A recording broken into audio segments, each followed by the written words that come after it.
애터미 회원 여러분 안녕하십니까? 국경 없는 글로벌 경쟁 시대에 여러 가지로 수고가 많습니다. 그런데 저는 개인적으로 이 애터미 사업자분들 또 애터미 회원분들이야말로 이 시대의 애국자라고 생각하고 있습니다. 그럼 뭐가 애국자냐? 애국자는 열심히 일해서 정의로운 방법으로 열심히 일해서 많은 세금을 내는 사람들이 가장 애국자라고 생각합니다. 만약에 우리가 성공해서 많은 세금을 내면은 국가는 그 세금을 가지고 국방을 하고 치안을 하고 행정을 하고 외교를 하고 등등 국가를 경영하는 데 필요한 모든 공무를 수행함과 아울러서 사회적 약자들에게 이전 소득을 또 제공해 줍니다. 그렇게 되니까 우리 사업자들이 스스로 성공해서 많은 돈을 벌어서 그리고 많은 세금을 국가에 낸다면 그보다 더 애국자가 없습니다. 그런데 우리 사업자들은 자신의 성공뿐만 아니라 파트너들의 성공까지 후원해 준다면 얼마나 큰 애국자입니까? 현재 우리나라에서 가장 지금 큰 골칫거리가 일자리 문제와 소득 분배 문제입니다. 그런데 이 일자리 문제와 소득 분배 문제는 선진국들도 골치를 앓고 있는 문제이고 어느 누구도 주장만 하지 그 대안이 무엇인가에 대해서는 전혀 어떤 대안을 제시하지 못하고 있습니다. 그런데 바로 이 애터미 사업은 작은 자본으로 많은 일자리를 창출하고 그리고 많은 사업자들에게 소득을 이전해 줌으로써 또는 소득을 분배해 줌으로써 또 많은 세금을 내게 됨으로써 국가에 충성하고 그 다음에 애국하고 있는 길입니다. 그런데 우리가 이 사업을 해서 애터미 사업을 해서 성공하려면 어떻게 해야 되느냐 하는 문제가 있어요. 가장 중요한 것은 고객을 설득하고 또 신규 사업자를 설득하는 문제입니다. 설득, 퍼세이션, 설득하는 문제예요. 설득은 무슨 거짓말이나 허풍이나 또는 강요에 의해서 되는 것이 아닙니다. 그러면 고객을 설득하려면은 어떻게 해야 되냐 하는 문제가 있어요. 특히 이 애터미 사업은 설득 산업 중에 설득 산업이에요. 우선 우리 애터미 제품을 사용하도록 소비자 또는 고객을 설득해야 하는 일뿐만 아니라 신규 사업자가 사업을 할 수 있도록 설득을 하지 않으면 설득에 성공하지 않으면 그 누구도 성공할 수가 없습니다. 그래서 설득이야말로 가장 중요한 사업 성공의 수단이라고 할 수가 있습니다. 그럼 설득을 어떻게 할 거냐 하는 문제예요.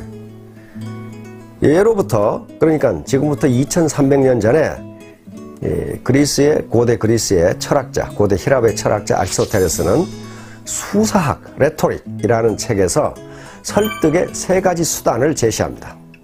그 세 가지 요소라는 게 뭐냐면은 첫째가 로고스라고 하는 겁니다. 로고스는 오늘날 영어에서 로직, 논리라는 말의 어원입니다. 그러니까 설득을 하기 위해서는 첫째, 논리적 설명력을 갖춰야 된다는 거예요. 논리적 설명력. 논리적 설명력이라는 이 말 속에는 두 가지 뜻이 있습니다. 하나는 상대를 설득하기 위해서 자기가 사용하는, 설득자가 사용하는 단어, 다시 말하면 용어가 명확해야 된다는 것이고, 두 번째는 동원한 용어가 문법 구조에 맞도록 되어 있어야 된다는 거예요. 아무리 좋은 용어를 동원해도 주어, 동사, 목적어, 보어가 맞지 않으면 도대체 무슨 말을 하는지 모르기 때문에 설득이 되지 않는다는 거예요. 그러면 예를 들어 해모힘을 독용하도록 설득하려면은 해모힘의 가장 핵심적인 내용을 알고 있어야 되고 그것을 논리에 맞게 우리 말 구조에 맞게 설명할 수 있어야 된다는 거예요. 이게 로직입니다. 이게 소위 로고스라고 하는 거예요. 그러면 이 로고스, 논리적 설득력을 향상시킬 수 있는 방법은 뭘까? 그건 왕도가 없습니다. 강의를 듣고 많은 세미나에 참석하고 파트너와 스폰서가 서로 대화를 통해서 정보를 주고 받고 그리고 가만히 듣고 있어서는 안 되고 휴대폰이나 또는 노트에 그 중요한 내용을 기록하는 습관을 가지는 게 중요합니다. 그런데 세 가지 요소 중에서 아리스토텔레스는 이 논리, 다시 말하면 로고스가 차지하는 비중이 10%라고 이야기합니다. 두 번째는 아무리 논리적으로 설득을 해도 인간은 감정 또는 감성의 동물이기 때문에 감성을 자극하지 않으면 설득이 되지 않는다는 거예요. 그 두 번째가 파토스라고 하는 겁니다. 파토스는 감성적 호소력입니다. 감성적 호소력. 이 감성적 호소력을 기르려면은 현재 자기가 지금 설득하려고 하는 사람의 말을 들어야 됩니다. 다시 말하면 자기 말만 하는 게 중요한 게 아니고 상대방의 말을 경청해야 돼요. 그래야만 상대방이 지금 어떤 기분 상태인지를 알 수가 있다는 거예요. 기분이 좋은 상태인지 즐거운 상태인지 슬픈 상태인지 기분이 나쁜 상태인지를 알아야 그 분위기에 맞게 논리를 전개할 수가 있다는 거예요. 그래서 아리스토텔레스는 설득의 3요소 중에 로고스가 10% 그리고 파토스가 30%라고 했습니다. 그러니까 로고스보다 논리적으로 이야기하는 것, 설명하는 것보다 상대방의 감정을 이해해 주는 것이 또 상대방의 감정에 맞게 이야기하는 것이 3배의 효과가 있다는 얘기입니다. 30%. 그럼 남은 60%가 남아있죠. 이 60%가 뭘까 하는 거예요. 이것을 아리스토텔레스는 에토스라고 했습니다. 에토스는 그 사람의 인격이나 품성에서 우러나오는 인간적 신뢰감입니다.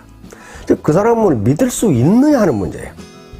아무리 논리적으로 얘기하고 아무리 감성을 자극해도 그 사람을 믿을 수 없다면 전혀 믿지를 않는다는 거예요.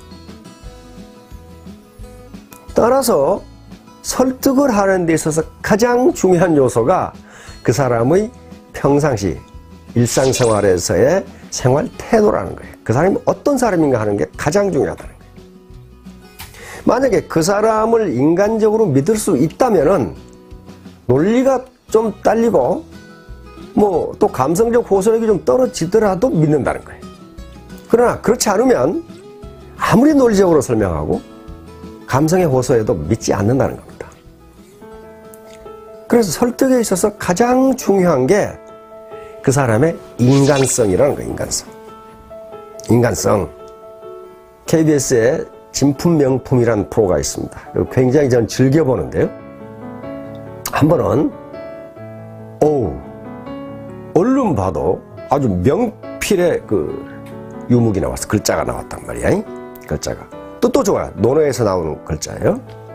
근데 거기에 낙관이 없어. 도장이 안 찍혀 있으니까 누구 건지 몰라. 그러니까 그걸 소장한 젊은이가 그걸 들고 왔어. 이게 누구 거냐. 보니까 내용도 좋은데다 글씨도 기가 막혀. 명필이야.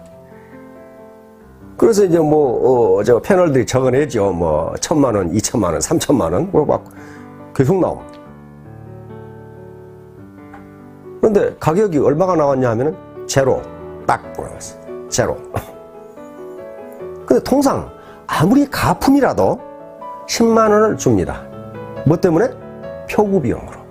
그래서 아무리 가짜라도 표구 비용 10만 원을 쳐주는데 이건 말이지. 이렇게 명필인데 가격이 제로가 딱 나온 거야. 깜짝 놀라가지고 패널들이 가짜입니까? 그러니까 아닙니다. 진품입니다. 아니 진품이 어떻게 가격이 제로입니까? 이완용의 글씨입니다. 그 글 내용이 아무리 좋고 아무리 잘 썼어도 그걸 쓴 사람의 인품이 형편없다 그 말이에요. 그러니까 제로. 자판에 마이너스가 없어서 마이너스를 못 썼습니다. 다시 말하면 입으로는 당신을 성공시켜주겠소, 가정경제를 어떻게 하겠소, 이렇게 감언 이설을 아주 아름답게 이야기하는데 속은 시커멓다면은 진정성이 없는 거예요. 진정성이 없는 거예요. 그건 가짜예요. 가짜는 가격을 쳐주지 않습니다. 대구의 아줌마가 어디 헌책을 하나 들고 덜렁덜렁 들고 왔어. 무슨 책인지 몰라서 감정을 받으러 왔어. 보니까 책에 뭐 낙서가 돼 있고 그래. 그런데 그 조그마한 얇은 책인데 그 감정가가 1억이 나왔어. 1억이 나왔다. 전부 깜짝 놀란 거야. 어떻게 저기 낙서된 책이 누군가 글씨를 써놓고 동그라미를 해놓고 책을 보니까 그렇게 생겼어. 저게 어떻게 1억일까? 뭐 별 두껍지도 않은데. 근데 심사위원이 하는 말씀이 이 책은 이태계 선생이 보신 책입니다. 이태계 선생이 본 거야, 그걸. 그리고 그 낙서도 이태계 선생이 해놓은 거야, 그걸. 그러니까 그게 이태계 선생의 인품 때문에 그 낡은 책이 1억이 나온 거예요. 1억이 나왔어. 그러니까 똑같은 책을 봐도 이완용이 본 것과 이태계 선생이 본 것은 다르다. 뭐가 다릅니까? 그 사람이 인품이 달라요, 인품.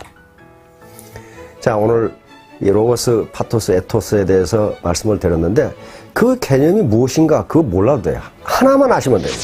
진정성이 있어야 된다. 오센티시티, 진정성. 20세기는 기교 시대 그리고 기술 시대였다면은 21세기를 진정성의 시대라고 학자들은 이야기합니다. 이제 기업이 진정성이 없으면은 아무리 좋은 제품을 만들어도 고객은 그걸 사지 않는다, 좋아하지 않는다는 거예요. 그래서 지금 현재 기업의 거의 모든 대부분의 광고가 특정 제품을 선전하는 것도 있지만은 대부분은 기업 이미지 광고입니다. 진정성을 알리는 거예요. 애터미 사업의 성공 여부는 새로운 고객 그리고 새로운 사업자의 설득이 성공하느냐 여부에 달려 있는데 그것은 어떤 기교 문제가 아닙니다. 이건 진정성의 문제예요. 진정 나는 당신을 위해서 당신이 잘 살았으면 좋겠고 당신이 성공했으면 좋겠고 당신이 원하는 바를 이루었으면 좋겠다. 나하고 같이 내가 당신을 진정 돕겠다. 요게 눈을 통해서 말을 할 때, 다시 말하면 입이 아니라 눈을 통해서 자신의 온몸에서 풍겨나오는 요것을 학자들은 표정이라고 그랬습니다. 그 사람 몸에서 풍겨나오는 바디랭귀지가 그렇게 이야기할 때 설득에 성공할 수 있다. 그래서 처음만 가지고는 안 되고 자꾸 만나야 된다. 사람은 자꾸 만나면 좋아진다. 즉 정이 들어서 자꾸 만나는 것이 아니고 만나다 보니까 정이 든다. 자, 사업자 여러분, 우리 애터미 회원 여러분, 자, 무한경쟁 시대에 여러 가지로 수고가 많습니다. 특히 제가 보니까 여성 사업자들은 1인 5역을 하는 경우가 많아. 집안일 해야지, 시부모 봉양해야지, 맨날 투덜대는 남편 밤낮으로 달래야지, 애들 돌봐야지, 그리고 파트너 돌봐야지. 1인 5역이에요. 얼마나 힘들겠어요. 그러나 이런 것들이 모두 진정성을 가지고 하면 즐거운 것이 될 수가 있습니다. 사업자 여러분, 그리고 애터미 회원 여러분 모두 성공하시기 바랍니다. 감사합니다.